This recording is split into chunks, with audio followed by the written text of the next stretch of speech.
Welcome to the Fantasy Football Goon podcast. This is our Week 2 preview. Joining me as always is my friend John Santucci. Tooch, what's going on, man?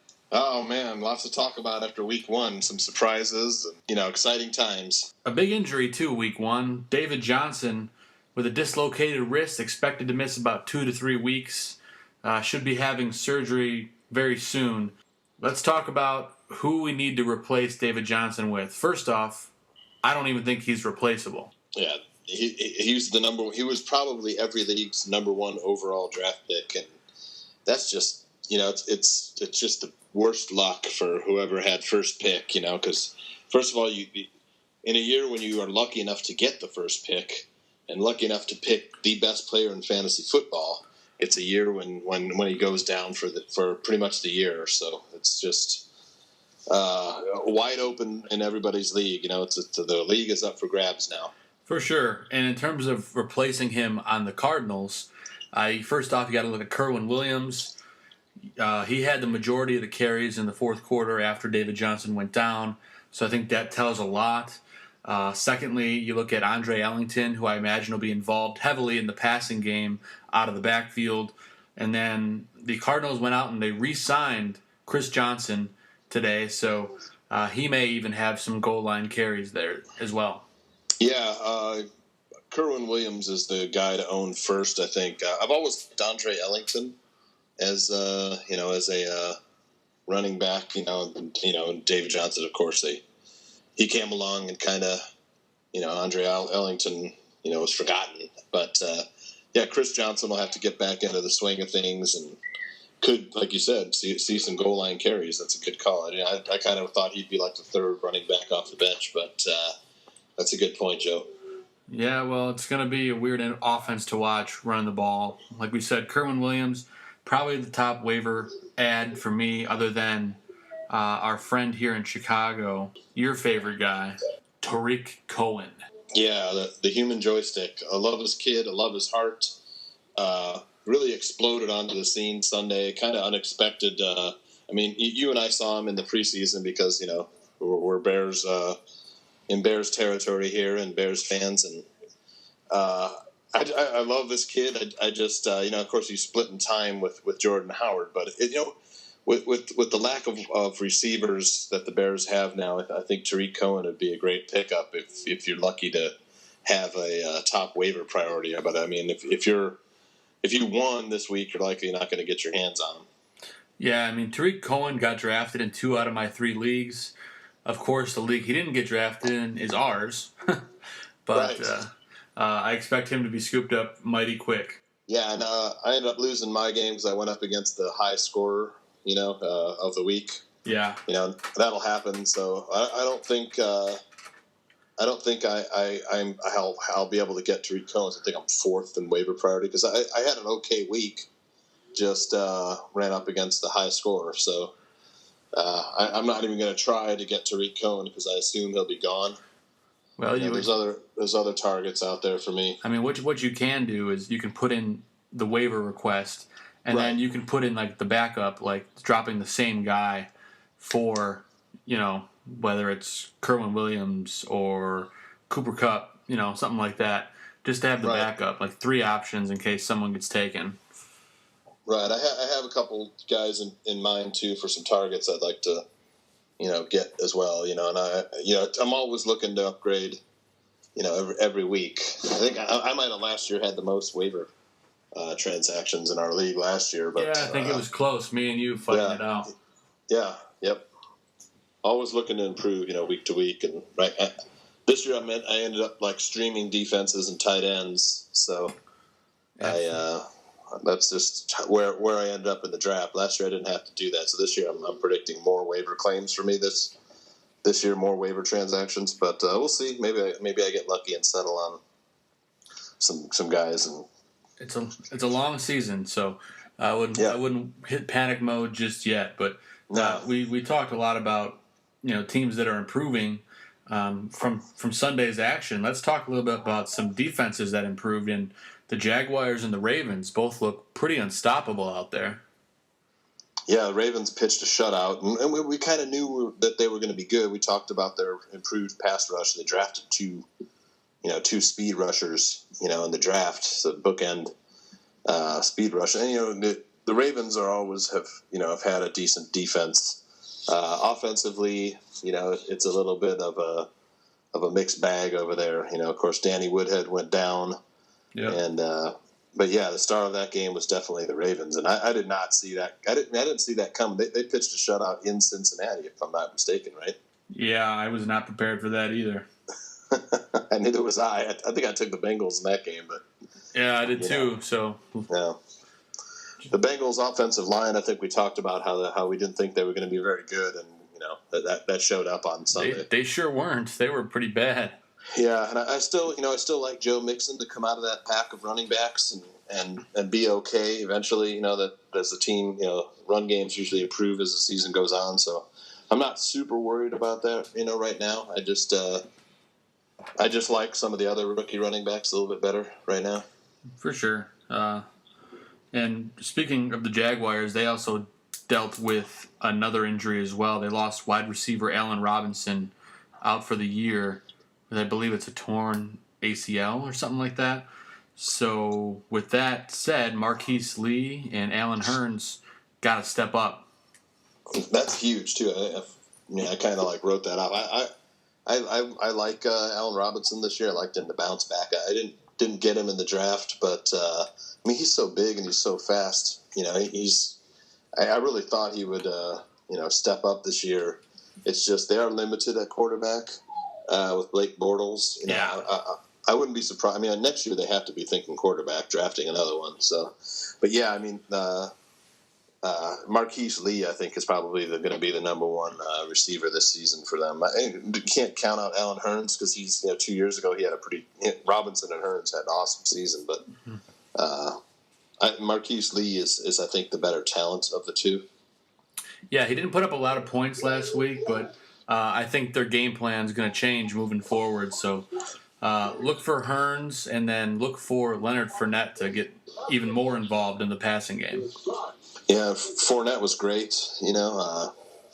Really, ran all over that Houston defense. Houston, I think, might have had hurricane hangover. We kind of thought they'd be fired up. They kind of went in the opposite direction. But Houston, I think, still will be okay in that division. But yeah, I think Jacksonville are going to give some teams fits with that defense. Maybe we talked about how we thought their defense was going to improve. And, I love Jalen Ramsey. I think he's one of the best cornerbacks in the league. And, he's kind of like Patrick Peterson, where he's going to shut down half the field, Yep. Absolutely. And real quick, you touched on the Texans' defense for a second here. Brian Cushing today announced that he will be suspended for 10 games for violating the league's substance abuse policy. This is his second offense, so that's why he's getting 10 games. Huge blow for that Texans defense. Yeah, and he's always kind of been one of those steroid head nut cases. Not trying to be mean or anything, but he's definitely been a guy that you always kind of figured was kind of out of control, steroid head. So it's not too surprising, Joe. Not surprising, but a big blow nonetheless. Yeah. Moving on to a couple more highlights from Sunday. Is the Rams and Vikings offense for real? The Vikings, yes. The Rams, I think, are on their way. The Colts. The Colts are really bad. They made Jared Goff look like a good quarterback, but so I'm kind of I want to wait and see on the Rams. Jared Goff did throw for 300 yards, but again, grain of salt. It was the Colts defense. The Colts, I think, are the worst team in the league. Pretty close right now. I think the Jets and the Colts will be fighting for that worst record, number one overall pick, and there's no Andrew Luck. We still don't have any news on Andrew Luck. We're starting to get into the thick of the first quarter of the season. So yeah, we know he's not playing in week 2. They announced that today, and it looks like Jacoby Brissett will probably start that game. Right. I think Tolzien got injured in this game. He did, but he might be able to play this week. But they still may start Brissett. Right. Now, regarding the Vikings, man, you and I talked about them. We said how much we like their wide receivers. man, the wide receivers exploded, my man. Yeah, Adam Thielen's why I lost one of my games this week. Whew, wow. We thought maybe Stephon Diggs would be, because Stephon Diggs worked out of the slot last year, and they moved Adam Thielen into the slot. We kind of figured, okay, Thielen, is probably going to get, more targets, and Diggs is going to suffer. But putting Diggs on the outside really unlocked his potential because he's able to make double moves out there, and Thielen's great in the slot.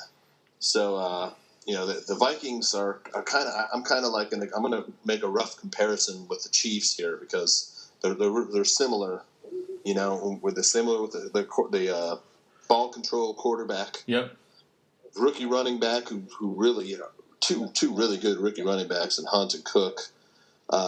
Decent wide receivers on the Chiefs and great wide receivers on the Vikings and quality tight ends on both squads with Travis Kelce and Kyle Rudolph, and those are all the ingredients for good offenses. I mean, I'm not so certain that the Vikings were the better offense than the Saints when they were on that field. I mean, Saints usually look at one of those high-powered offenses, and I think Minnesota has a good chance of outscoring the Saints offense this year. I know that's a bold prediction, but I like it, John. I like it.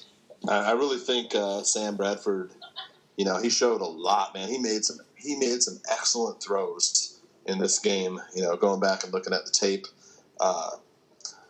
and these two wide receivers, man, they're going to give teams fits. They're both really good wideouts.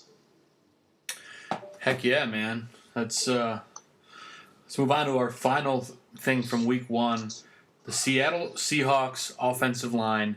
Watching that game was slightly horrifying for me because Russell Wilson was like a character in a horror movie, running all over the place.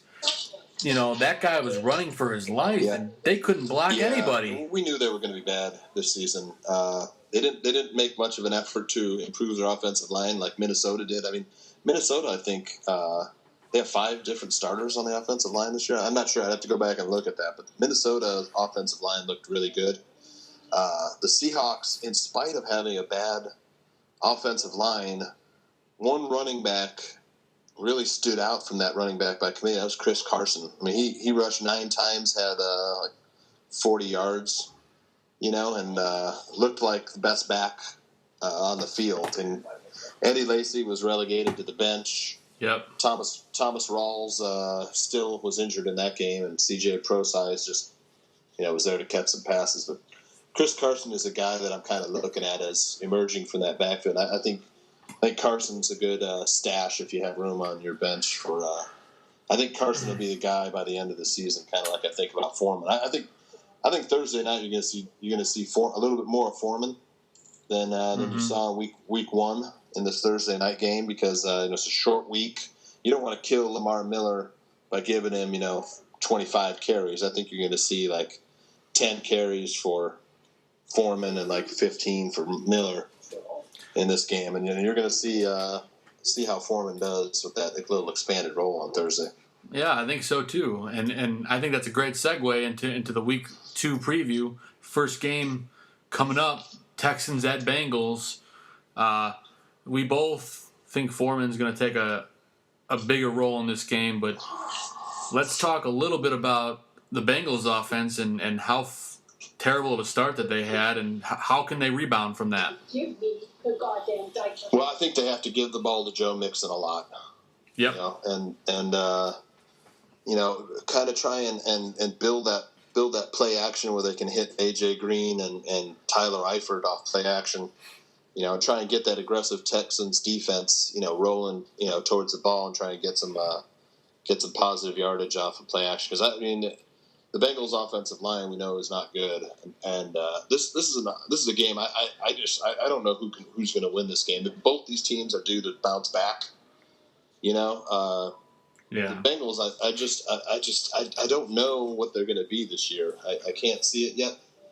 The Texans, we know they're going to play quality defense and they're going to be fired up, looking to bounce back. But again, they made the switch at quarterback, so Tom Savage is no longer the quarterback there. He got a quick hook, and Deshaun Watson will be starting. I like Watson better anyways. I think this is the right move Watson has better athleticism and can avoid that the Bengals pass rush. So I think this is the right move. I just don't. I think it's going to be a really close game. I think maybe the team that has the ball last is going to win it on a field goal. Yeah, It's just about the best I can do. I don't know. I probably will take the Texans in this one just because they have a better defense, and Cincinnati just doesn't have a defense, to stop Deshaun Watson and DeAndre Hopkins in that run game of the Texans. Yep, and I imagine J.J. Watt will be pretty fired up about how his team played last week. So get out of that man's way. You like the Texans too, then? I do. Yeah. I think that's. I'm not going to put a lot of points on it in confidence, but I'll take the Texans in this one. Same here, buddy. Moving on to our next matchup, the much improved Ravens are at home taking on the Browns. Look at that Ravens defense licking their chops at that Browns offense. Yeah, again, I'm gonna go with the defensive team here. I'll take the Ravens in this game, and we saw Danny Woodhead go down in this game, and Buck Allen step up, and I imagine right behind Tariq Cohen as far as running back adds will be Javorius Allen. Yep. What do you think? Oh, I think so too. I think Allen's, especially in a PPR league, Allen's going to be a guy that's catching at least maybe 4 or 5 balls out of the backfield a game, probably having, probably 10 to 15 touches, probably closer to 15. So I think a guy like that is invaluable, and especially for 4 to 6 weeks, sign me up. Yeah, and Terrence West and him split carries. I think West had a touchdown. So I think West is still a factor there.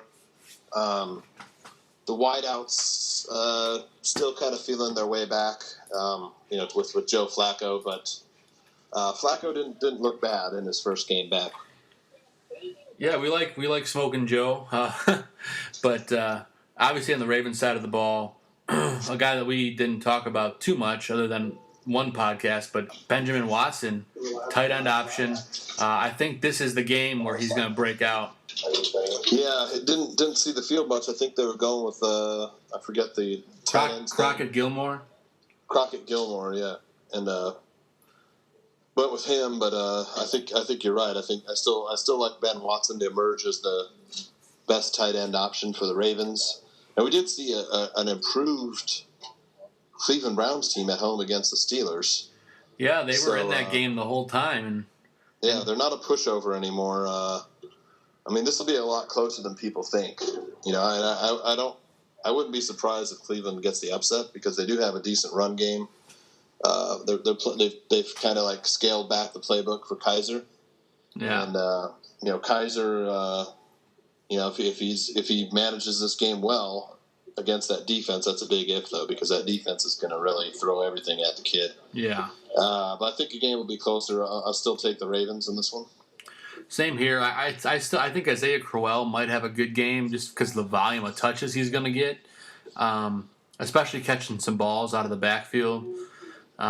Besides that, I don't think there's any other Browns other than Crowell that I want to touch in this game. Yeah, the wide receivers I don't want to go near because that pass defense of the Ravens is probably the best in the NFL. But we'll see. I think it's a safe bet that you can, the Ravens will take this one. I'm agree with you 100%. Let's move on to our hometown Bears visiting the Buccaneers in Tampa after Hurricane Irma. I expect this Buccaneers team to come out pretty pumped up after the hurricane. And they've had time to prepare against the Bears, so I like the Buccaneers in this one. They know Mike Glennon. They're not going to be too fooled by anything the Bears do. The Bears are challenged in the passing game now with Kevin White out for the season. Another injury for Kevin White. Just bad luck for that kid. Yeah. I wasn't impressed with anything Glennon did. He didn't have time to go through his reads because he's just slow. And his ball placement didn't give his receivers, ability to catch the ball. A lot of throws were behind receivers or, where a cornerback could get or safety could get their hands on the ball. So he was kind of captain check down for me, and I don't see, Tampa Bay can with Jameis Winston can explode in a hurry with their wideouts and tight end. I love every player on the Buccaneers offense this week. Yeah, I mean the Bears had a good defensive game plan against the Falcons. I imagine. The defense is tough on Chicago. It's just the secondary is a little bit subpar. The front seven is awful tough, but it did take a blow losing Jarrell Freeman. They have a quality backup in Nick Kwiatkowski. I think he'll be okay. Yep. But I still like Tampa Bay to win this game, but I think the Bears defense will keep Tampa Bay's offense from scoring higher than 30 points. They were in position to win against Atlanta, and Atlanta's a pretty good offense. Atlanta scored 26 points or 24 points? Yeah, I can't remember. Like 25 points. 25 points, right, on the Bears? Mm-hmm. So, that's pretty good holding the best.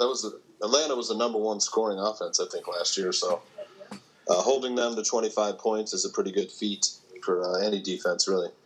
Yeah, I think if they hold the Buccaneers under 30 points, that's pretty amazing. I think they're going to be really fired up. I don't need to tell you guys to start, Jameis Winston, Mike Evans, Deshaun Jackson.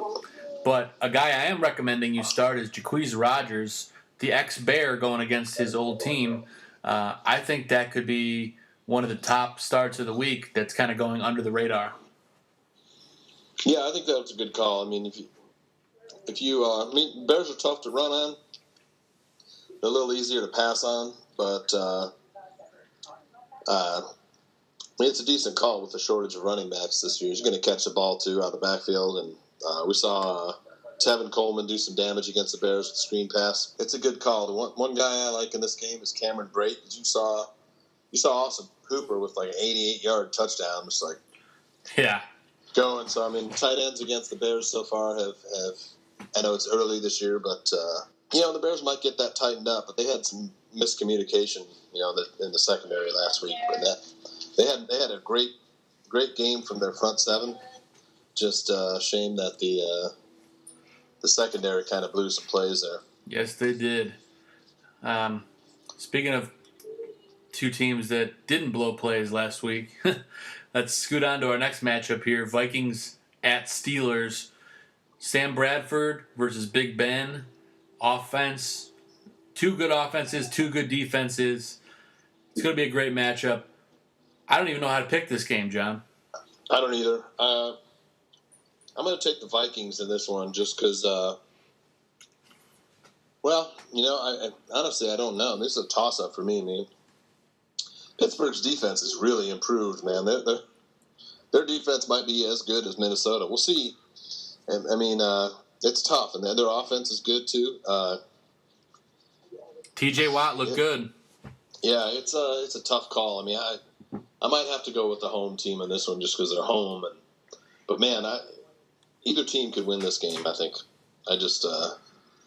Both teams have quality offenses and both teams have quality defenses. These are two teams that could meet again in the Super Bowl. Yeah, I agree with you there. I think that could be very possible. Minnesota playing the Super Bowl at their home stadium, that would be amazing. Yeah, that would be. And I think they did play in one Super Bowl, like in the 70s, when I was a wee kid. Oh, that'd be cool to see. Was Terry Bradshaw and Fran Tarkenton, I think. I'm just trying to remember. I'm pretty sure that, Tarkenton went up against Ham and Lambert and all those guys. I think that was 1975 or 76. It could have been 74, but 74 I was 6 years old. So, but that was a steel curtain, and Fran Tarkenton was. If you ever get a chance to check out Fran Tarkenton and highlights, and he was the original scrambler. He'd run around, he had eyes in the back of his head, able to get away from the rush. Man, he's amazing. He threw for 60,000 yards. He had that record for a long time. That's pretty impressive. Yeah, he played for a long time too. Yeah, in terms of guys on the Vikings, in the Steelers, we don't need to tell you to start your main guys. We don't need to tell you to start those guys. But the two guys here that are kind of on the radar for me is I think Sam Bradford's another good start this week. That Steelers secondary is good, with Joe Hayden added, but with the way he was throwing the ball last week, I have a hard time believing that he can be cooled down. In addition to that, I think Adam Thielen again is a top start again because I think he'll be working out of the slot, and those two guys I think are in line for another good week. Yeah, I do too, and I like the tight ends in this one down by the goal line. So Jesse James had 2 touchdowns last week, and Kyle Rudolph always a red zone threat. So I mean, kind of like the tight ends in this one. I just think they're going to be looking tight end as each team gets down there. But I'm wondering if this, with these two teams, if they're going to run the ball a lot. Just to, so that Bell and Cook might have big games. Yep, and those are guys that if you got them, you're probably going to start them anyway. So roll with your studs. You got to do that. But speaking of some studs that kind of got off to a cold start last week, Patriots taking on the Saints at the Superdome in New Orleans.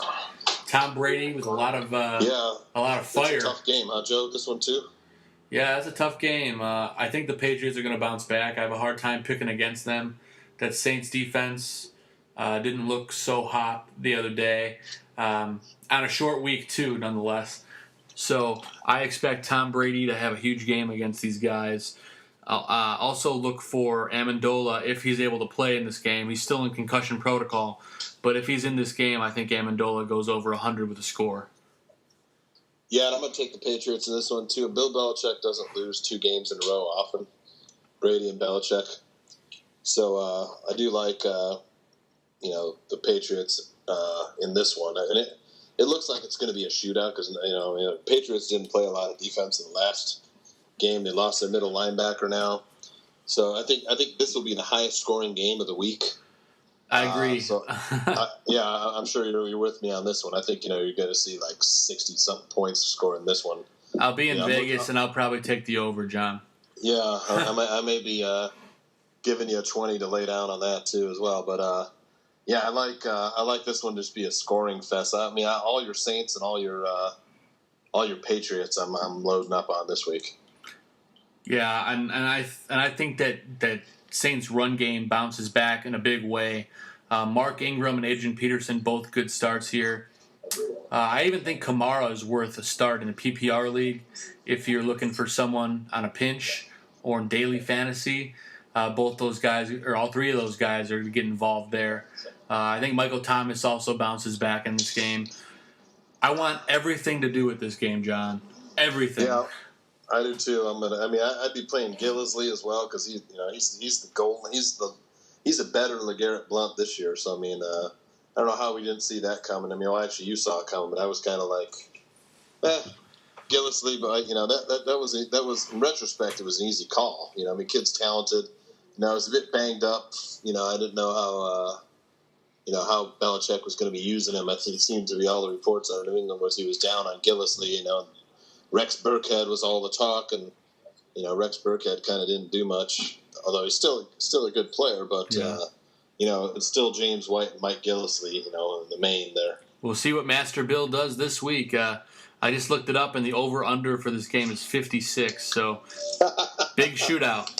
Yeah, definitely. That's a big number. The Sharps are already. I expect that number to climb depending on how the money comes in.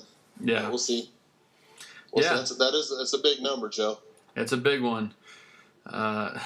Speaking of a big number, Kansas City Chiefs Kareem Hunt put up huge numbers last week. Chiefs are at home against the Eagles. We think this Chiefs team is going to be great. This Eagles defense is pretty great too, though. I love the Eagles defense, man. They were the star of that last game against Washington. You know what? I think we kind of talked about this, about how Washington's offense was looking out of sync during the preseason. Yes, they still are. That trend continued. I had Jamison Crowder, and I was kind of like, really? Should I start him? End up starting him just because he's Jamison Crowder, and he's my third best. But I had my qualms about starting him, and I should have listened to my gut there. But that front 7 of the Eagles is vicious. They have a good secondary too. Eagles defense, one of the best in the NFL this year. I think they will end up being one of the best. Yeah, this game's a hard one for me to call. I still like Carson Wentz, but obviously kind of towards the bottom of guys to pick from. But Nelson Aguilar, I think he might have another good game working out of the slot. Zach Ertz, I think, is a must start all year long, regardless, because Wentz seems to love him. And then on the Chiefs side of the ball, Tyreek Hill, and Kamar Hunt can't. You can't bench those guys. No, you can't. You can't bench Tyreek Hill. I have him out. I will not bench him, but he's had like 5 straight games with a 65-plus yard score. I mean, I don't know. I don't think it'll continue this week. I mean, it might, but you just can't. You can't leave that lottery ticket, outside your pocket. Yeah. You got to play that lottery ticket every week. So it's been cashing a lot. I just think Tyreek Hill 8 targets last week. So you want that as well. Yeah, I still think that both of these quarterbacks are in my in the bottom of my 20. I got them ranked 18 and 19. Carson Wentz and Alex Smith, 2 good defenses. I think it's hard to start these guys, but if you want the guys that are going to get the action in this game, look at the wide receivers and obviously both tight ends. I'm looking forward to this game, John. And is this game in Philadelphia or Kansas City? Kansas City. Okay. Well, I like the Chiefs here. I mean, they're awful tough at home. You saw them go on the road and beat the Patriots, right? Yeah, so they're going to, and it's going to be even more crowd noise at home, so look out. Yeah, I'll take the Chiefs in this one. I like the veteran over the second-year quarterback as well. Yeah. I think this may be, a bit less close than we think it will be. With Philadelphia's defense is going to but you never know, though. I mean, the Chiefs lost Eric Berry, too, so their defense has got a hole also. And, that was their heart and soul, their defense back there. So you never know. I mean, I still like Kansas City to put up more points this week than the Eagles. Yeah. And the Eagles defense to play well. I just don't think they can shut down Kareem Hunt and Tyreek Hill and Travis Kelce. Yeah, I don't think so either. I picked Kansas City as well. Moving on to our next game here, it's a hard one for me to pick. Titans at Jaguars. You figure Jacksonville's defense is looking good. Titans' offense looked good, but not good enough, as well as their run defense. I look for this Jaguars defense to keep doing what they're doing. And this is a tough one, too. I mean, the Titans, they have the better offense. That's for sure. Their defense is okay. It didn't show much against the Raiders. But I don't know. This is a very tough one to pick as well. Jacksonville's at home, right? Yes, sir. I hate Blake Bortles. That's my hang-up here. But I think I'll go with the Jaguars in this one just because Leonard Fournette, I think, is going to get the ball a lot. It doesn't really matter. Like, Bortles can't kill him. Losing Allen Robinson is tough, too, on the Jaguars, though. So this one's, it's tough. I'm not very confident in either one. I think both teams could win. Equal chance of winning. I mean, the Titans still have DeMarco Murray and Derrick Henry, and they still have Delaney Walker, Rashard Matthews, and Eric Decker. Now they have Corey Davis and Taywan Taylor, and both those guys are good as well. So Corey Davis had an okay, game last there. So yeah, Eric Decker didn't have much of a game, and people are kind of alarmed. I'm a little bit alarmed, but I will say that he got the targets. I believe he had 6 or 7 targets in the game, but only came down with 2 balls. I wouldn't push the panic button on Eric Decker just yet. I wouldn't either. He still looks a little bit hurt, Joe. I think he was still a little bit bothered by that injury that he suffered in the preseason. And I think he'll be okay.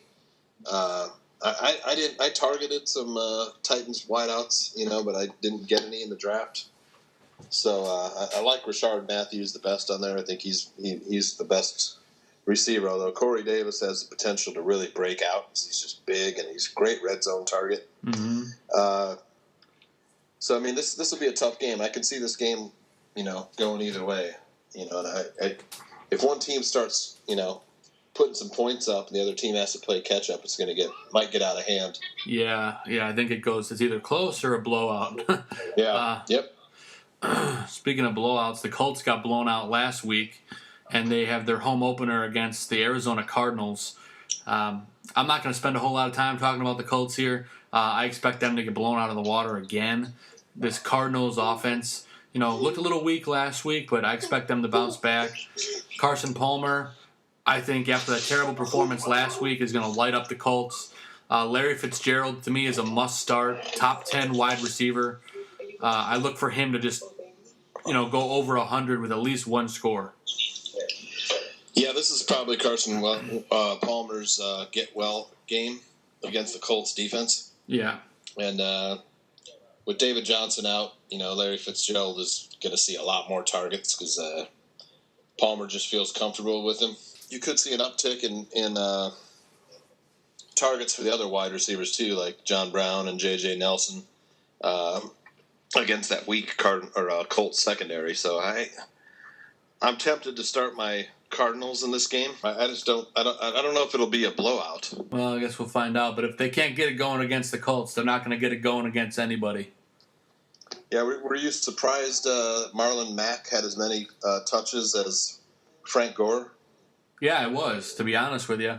But I think given the fact that they were getting blown out and, they needed to change things up a little bit, so I expect it to be similar the rest of the season. Yeah, I like Marlon Mack a lot, and we've talked about him. I think he's probably the best back on the Colts. He's the future, though. Frank Gore's the present. So I just wonder if Marlon Mack is going to emerge just because it's one of those seasons where the Colts aren't going anywhere and they just want to get the kid experience. So we'll see, though. This game, I like the Cardinals, of course. Yep, I like the Cardinals, too. And one quick note, I think Kerwin Williams is a great start if you do daily fantasy. He's going to run you a really cheap cost and, probably perform really well, at least this week, against the Colts. So Kerwin Williams, a great daily fantasy play. Let's scoot on into the next matchup. Bills are visiting the Panthers in Carolina. I have a hard time picking against the Panthers right now because they looked pretty good on Sunday. Their defense was really good. Although the Bills, played better than expected. Tyrod Taylor had a nice day. Didn't play too bad, coming back from injury in the preseason. And, Charles Clay got a ton of targets. So I like Charles Clay a lot. I'm gonna say if he's not drafted in your league, you should pick him up because the last 4 weeks of last season and the 1 week of this season, Charles Clay has been the number one tight end in the NFL for fantasy. And he's super targeted. Tyrod loves him. We just got to hope the damn guy can stay healthy. Yeah, there's nothing but LaShawn McCoy and Charles Clay over there, really, when you think about it. I think Charles Clay is going to continue to get, a good 5-6 catches every week and have a chance to score, down when they get down to the red zone. So Charles Clay is definitely a good pickup if he's not been picked up already in your league. Amen to that. On the Panthers side of the ball, we don't really need to tell you who to start. Cam, Greg Olsen, Calvin Benjamin, Christian McCaffrey, and Jonathan Stewart. I wouldn't have a problem starting him either.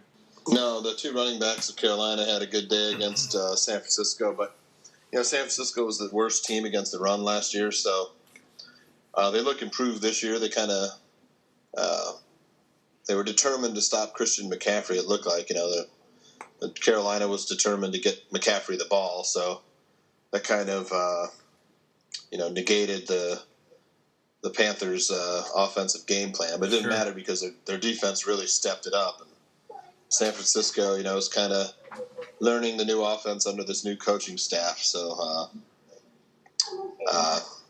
I like the Panthers in this game. What do you think? Oh, same here, 100%.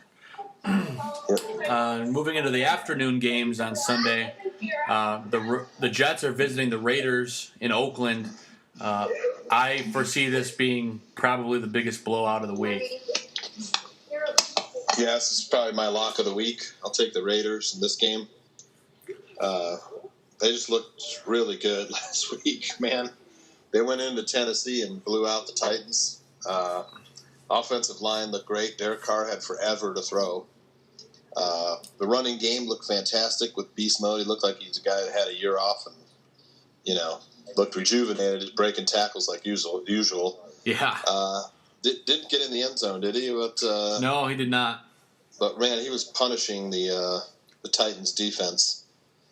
And you may see Leonard Fournette do the same thing against the Titans, but I love the Raiders in this game, man. There's just no question that Oakland's going to win this game. Yeah, every guy that you can start, go with it. Derek Carr, love him. Mari Cooper, for me, top 5 receiver this week. Yep. Michael Crabtree, top 15 receiver. I even like Jared Cook this week. I think he gets open. Jets aren't so good against the tight end. I expect him to score. I just love every bit of this offense. Now, Jared Cook was running free a few times out there. I think he had like 5 or 7 catches. Didn't get in the end zone, but man, yeah, he looked good. When the teams are focusing on those 2 wideouts of Oakland, Jared Cook is seeming to be open. So and he's available in a lot of leagues too, John. Yeah, he is. That's a good call. I mean, Oakland really looks rejuvenated. So a sneaky play might be Bilal Powell in garbage time. Yeah, they're gonna need to carry, and they're gonna need to throw the ball out of the backfield. So yeah, I like. Yeah, you might see 50 yards receiving and 50 yards rushing from Powell. That's 100 yards. So I mean, I like Powell. I don't know if the Jets will score at all in this game, but Powell may have a decent day catching and running the ball. Yeah, that's the only player I even remotely look at on the Jets. Yep. Oakland defense for me is a top start as well. I have them ranked number 4 this week. Gotta love that. Start the Oakland defense if you have them. Love everything about the Raiders this week. Moving into our next matchup, Dolphins visiting the Chargers in L.A. Dolphins making their season debut with smoking Jay Cutler, baby. Yeah. To me, the Chargers, really looked improved, man. Their defense looks decent. We talked about that, how they would be improved this year. This is going to be a good game, man. I think it's going to also score a lot of points. Both these teams have good offenses. I'm going to take the Chargers in this game, the home team. Just Miami, this is their first game of the season. San Diego played last week, so they're battle tested. I just think first games for teams, playing against a team that already played a game is just it's tough. Yeah, I agree. It's going to be a tough one, but I think it's going to be closer than we think. I say it's within a field goal probably towards the end of the game to win it, just like the Chargers game was this week with the Broncos. Yeah. I do like Jay Cutler, though, as a sneaky start here. Trevor Siemian looked really good against the Chargers last week, and Jay Cutler's got some good weapons down there in Miami. Jarvis Landry, Devontae Parker. Yeah, Devontae Parker. I expect both those guys to have big weeks. I like both offenses here. I think he's going to be a good quality wide receiver, potential to be a number 1, top 12 receiver this season. But you still have Jay Ajayi there too. So there's weapons on both sides of the ball. This is going to be a good game. Yeah, I like all the offensive guys on both teams. Ajayi's a great start. Like I said, Cutler's sneaky. All the receivers for the Dolphins. On the Chargers side of the ball, I think Hunter Henry will have a bounce-back game. Didn't do anything this week, put up a goose egg. I think he gets involved in this game, as well as Melvin Gordon and Keenan Allen finally having big games. Yeah, to be fair, they kept Hunter Henry's a really good blocker, so they kept him in the block a lot. Hopefully this week he gets involved in some scoring and pass receiving. Didn't expect him to get shut out against the Broncos, but I'm not panicking on Hunter Henry. I still think he'll be a top tight end. Yeah, don't drop him because there's a lot of time left, folks. So we both think the Chargers are going to take this game. Let's move into our next matchup of the game, matchup of the week. 49ers visiting the Seahawks in Seattle. 49ers, new head coach, new system. Seahawks, no offensive line. team running around like madmen, not much of a run game. It seems a little bit more evenly matched than it looks, John. Yeah, but it's not. I like the Seahawks in this one. I don't see any way the 49ers are going to win this game. I love the Seahawks are so tough at home. That defense is still world class. You still got Russell Wilson. They got a bad offensive line, but I really like this Carson kid, and they still have C.J. Prosise. Thomas Rawls is back this week. I think they'll get a spark from him. You still got Jimmy Graham. You still got Doug Baldwin. You still got Paul Richardson. There's just too much for San Francisco to overcome in this game. Oh yeah, I'm on board with you, John. I mean, I ranked the Seahawks as the number one defense this week, and that's with good reason. The only 49ers piece that I would even remotely consider starting is Carlos Hyde. Other than that, I don't even think Pierre Garçon's were the start this week. Yeah, I'm gonna stay away from all the 49ers players this week. I just don't like anybody there. I mean, Carlos Hyde, maybe he didn't look good last week. Yeah, I think phone it in game for the 49ers, and the Seahawks are going to roll in this one. Yeah. You got any numbers on this line on this game? I mean, I imagine the Seahawks are probably 13-point favorites. Let's see the line for this game. It looks like right now the Seahawks are 14-point favorites. Sounds close, but yeah, I mean, I'll take the Seahawks minus the points in this one. I think they're going to blow out San Francisco. I think it's going to be a score of like 30-6. We'll see, but I can't see San Francisco scoring any points. They looked terrible last week at home against the Panthers. And yeah, much better defense than the Panthers. Yeah, they sure are, and another good defense that had a big blowout last week was the Rams. They're at home this week hosting the Redskins. That Redskins offense couldn't quite get going last week, and that Rams defense was going pretty good. And Aaron Donald will be back for this game, so it's a tough one to call, but I think this Rams defense is going to go all over this Redskins team. I do too. I like the Rams in this one. The Redskins can't run the ball, and they're having a hard time passing the ball too. I imagine they're going to improve a little bit this week, but when you can't run the ball, I mean, it makes you pretty much one-dimensional for the Rams to just tee off on you. So I mean, you still got Todd Gurley, you got Cooper Kupp and Sammy Watkins. The Rams are going to hold down this Washington's team and score just enough to win this game. I'll take the Rams. I'll absolutely take the Rams, and somehow I like the Rams defense too. Yep, I like the Rams defense as well. It's a top play. They're going to be great. Yeah. But I will say it's kind of strange that the line in this game is the Rams are 2.5-point favorites. So give me the Rams at home. Yeah, that's a good call. I'll take the Rams minus 2.5 any day on that one. It's just I'll take the Rams again in this one. I think I found 2 of my games this week, Joe. Yeah, there you go. Let's move on to what's probably one of the top premier matchups of the week. You got the Cowboys visiting the Broncos in Denver. Dak versus Simeon. That Broncos defense looked amazing. The Cowboys looked pretty good too. This is a tough game for me to pick, John. Who do you have? Yeah, this is a tough one. This is something I'm going to have to think about again. Cowboys look great. I mean, Dak Prescott had a really good game. Of course, you still have Ezekiel Elliott running the ball, that great offensive line. Des Bryant didn't do much. Of course, he was matched up against Janoris Jenkins, and he's been really great shutting down Des Bryant. But we'll see. I mean, I still think the Cowboys are overall the better team. I'm going to go with the Cowboys in this one.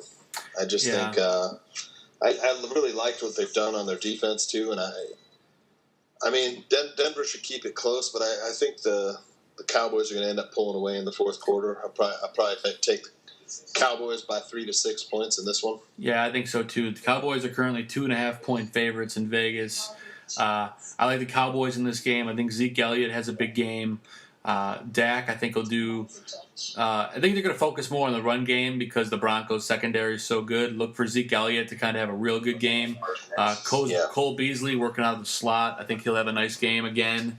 On the Broncos side of the ball, I really think that C.J. Anderson, again, will have a nice game.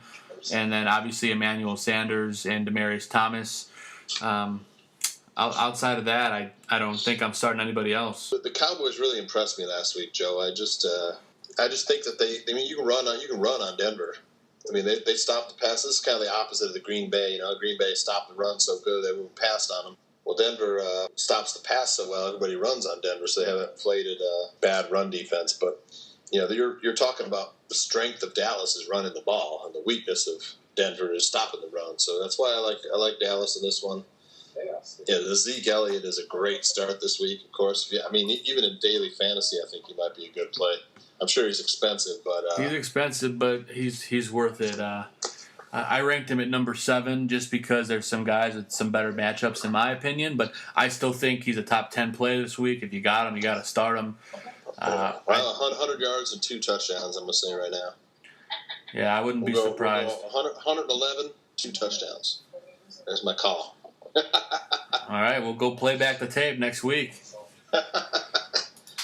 But nice. But we both like the Cowboys, and let's move into the Sunday night matchup. A hell of a game. Packers at the Falcons. Giants? No, Packers at the Falcons. Oh, Packers and Falcons. Did we talk about the Giants already? No, that's Monday night. We're getting there. Okay, Monday night. Okay, right. Okay, gotcha. I was like, I didn't think we talked about them yet. So the Packers and Falcons. This is in Atlanta. Yeah, it's first and foremost, this game is fantasy gold. Yeah, I think so too. Atlanta show they have a good young defense, but you can score on them. I think I love the speed of Atlanta's defense. You saw them flow into the ball against the Bears. Yeah. They were able to, for the most part, they hadn't seen Tariq Cohen before, so they didn't know what to expect. They were able to match Cohen's speed fairly well.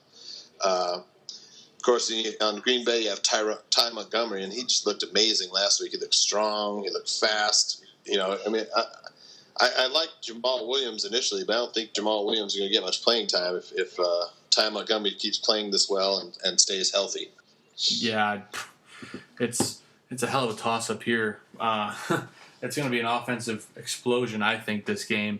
Even though the defenses are great, I still expect these points to be flowing. Yeah, I'm not as sure of that, but Green Bay had a little bit of a trouble getting started last week. Then they turned it on in the second half.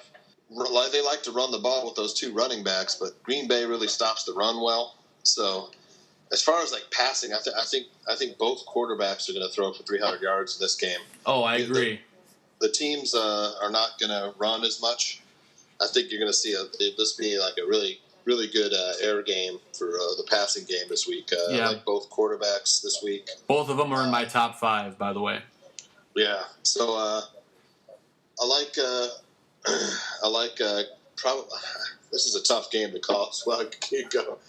I hate betting against Aaron Rodgers, and I think the Bears got close to beating the Falcons. I'm going to take the Packers in this one. Yep, I did the same, John, and just in case you want to know what the spread is right now, Atlanta's 3-point favorites. Right, so not a lot of confidence in the home team. Over-under in this game? The over-under currently at the moment is 54. 54. So they do like some points to be scored here. Yeah, I'm gonna. I think it's gonna be right around 54 points.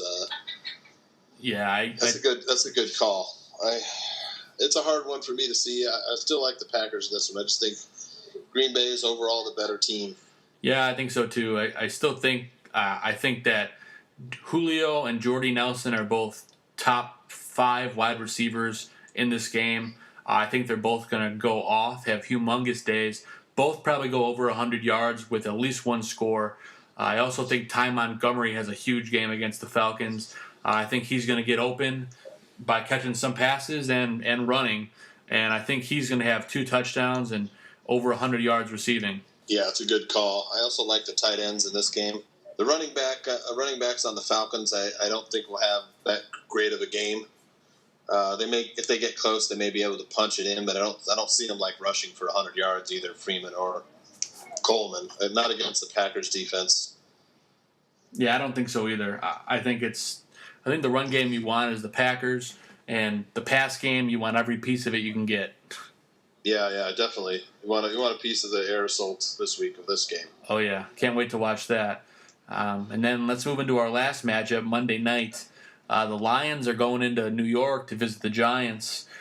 Another tough game to call, but the Giants can only go up, right, John? Well, it depends if Odell Beckham is going to play.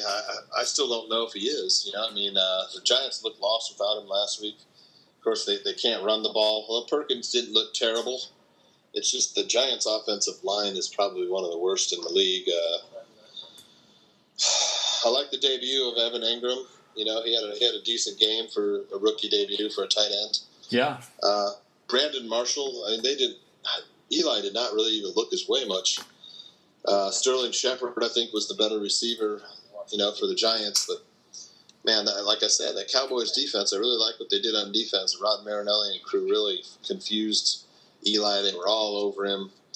I'm going to take Detroit in this game. I don't see. I love the Giants defense, but I love the Lions offense, and I think you got to put points on the board in this game. Yeah, I did the same. I took the Lions. I don't have much confidence in the Giants right now.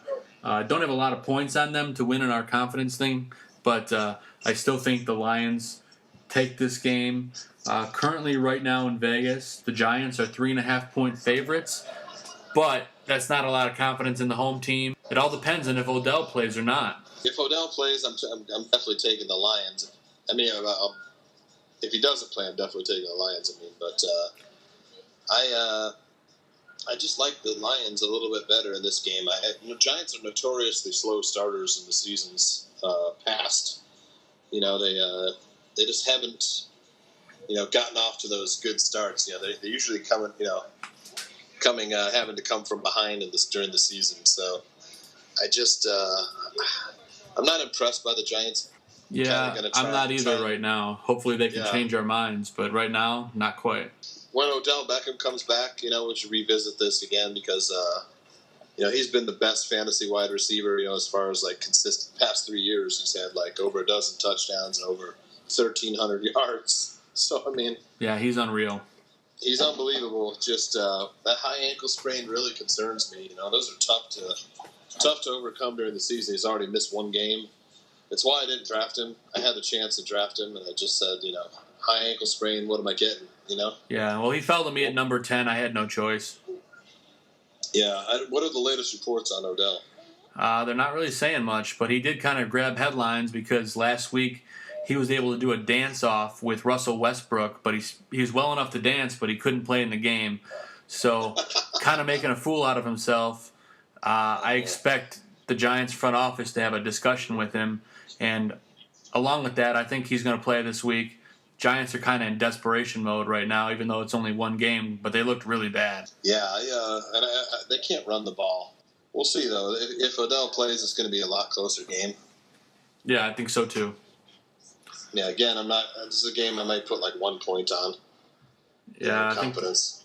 There's a lot of tough games to pick. I put 6 points on it, but yeah, not that much. We went through all the games this week, and that's before we wrap things up, John. Let's do a quick waiver ads section. Who's someone that you can pick up off waivers right now that you have no problem putting in your starting lineup? Well, I mentioned Charles Clay. I like that pickup. I like a stash of Chris Carson. For the long term on that. I'd like to see what Thomas Rawls offers right now, but Charles Clay and Jared Cook, I think, are my top two inserted into your lineup. And you don't have the Oakland defense. This week they have a great matchup against the Jets. I think Arizona defense is probably already taken. I love that matchup against the Colts, though. Yeah. With Jacoby Brissett coming in and starting, I think he's going to make some mistakes, and they just can't get anything going offensively. So I like the Oakland defense. Yeah. As far as wide receivers ads, I like your call of Marquise Lee a lot. That's going to be a good pickup. Yeah, I agree with that. I think Marquise Lee is a huge ad. We haven't talked much about. We talked a little bit about the Atlanta offense, but I think Mohamed Sanu is definitely worth adding to your team right now. He's going to be a quality bench player for you. He was targeted 9 times last week, and he caught 6 of them for not much yardage, only 47 yards. But he led the team in targets, and that's a big deal coming from Atlanta. That's a great call. And the Packers' cornerbacks are, not the best. You can pass on Green Bay, so yeah, Mohamed Sanu, if he's not already added in your league, I like that pickup a lot. And daily fantasy as well, Mohamed Sanu is not going to cost you much, and he could pay off like a wide receiver number 2 or maybe even number 1. Yeah, I agree. I like that ad last week of Paul Richardson. He also was targeted a lot and had a pretty good day for a wideout. He's going up against San Francisco. I think he and Doug Baldwin have a great shot of doing good things this week against San Francisco. Yeah, I think so too. And the last ad we talked a little bit about a few minutes ago, and Jared Cook, a tight end for the Raiders, going against the Jets this week. Expect him to have a huge game. He got 5 targets last week, and he caught every single one of them. So he's pretty dependable for Derek Carr. And I think he's going to get in the end zone. I think he's going to have a good season. So he's a guy you can pick up right now that's going to improve your tight end squad, especially if you got struggling guys. Yeah, and I love that Oakland offensive line. They're up there with the Cowboys, one of the best offensive lines in the league. So yeah, it's a great call. So that's about it for the Fantasy Football Goon podcast for week 2. Thank you again for tuning in to our podcast. Make sure you like us on Facebook. Make sure you follow us on Twitter at FFBGoon and subscribe to our YouTube channel, as well as visiting us at fantasyfootballgoon.com. We recently started adding editorials. John did a story today about Mitch Trubisky starting for the Bears. So check that out. Make sure you tune in and keep following us at Fantasy Football Goon. Thank you for tuning in. John, as always, thanks for helping me out, bud. No problem, Joe. I'll talk to you later, buddy. Sounds like a plan, man. Have a good one. All right, you too. See you guys next time.